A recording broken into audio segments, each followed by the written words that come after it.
It was her first time flying with a baby, and she never expected to meet a billionaire who absolutely adored kids. Not only did he play music for the baby, but he even offered to help make formula. When he found out she was a single mom, he suddenly came up with a wild idea. After the flight, Mike told her he wanted her to be his contract wife. He was tired of the marriage his parents set up for him and had no interest in marrying someone he didn't love. Daisy was also worried about how to explain the baby's arrival to her dad, just as she was hesitating.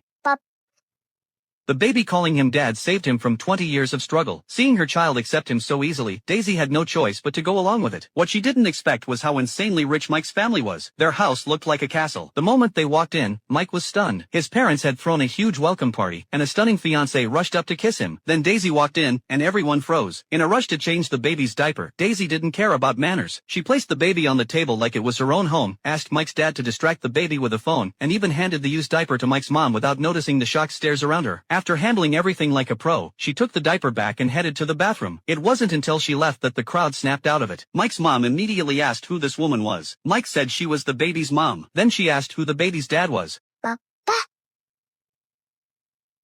The baby answered for him. Mike's mom was so furious she nearly fainted. In a high society family like theirs, someone with no manners like Daisy was totally unacceptable as a daughter-in-law. But Mike's dad had already fallen in love with his unexpected grandson. Meanwhile, in the bathroom, Daisy noticed the sink was made of gold and started wondering if she had agreed to all this way too quickly. But at this point, there was no turning back. They had no choice but to keep up the act. That night, the baby suddenly got a fever, and the two rookie parents freaked out. The noise brought Grandma downstairs. She quickly told Mike to call the family doctor, stripped off the baby's heavy clothes, and rushed to cool him down with water. Daisy thought it was some old-school superstition at first, but surprisingly, it worked. Mike told her that even though Grandma seemed strict, she was actually very kind deep down. Soon, both grandparents had accepted the baby, but Mike's mom still stayed cold and distant. That's when everyone realized they didn't even know the baby's name. The next morning, Daisy woke up to find her son missing. She kicked Mike out of bed, yelling that Salim was gone. Mike was totally confused. Who's Salim? Turns out, that was the baby's name. Daisy rushed downstairs to find him.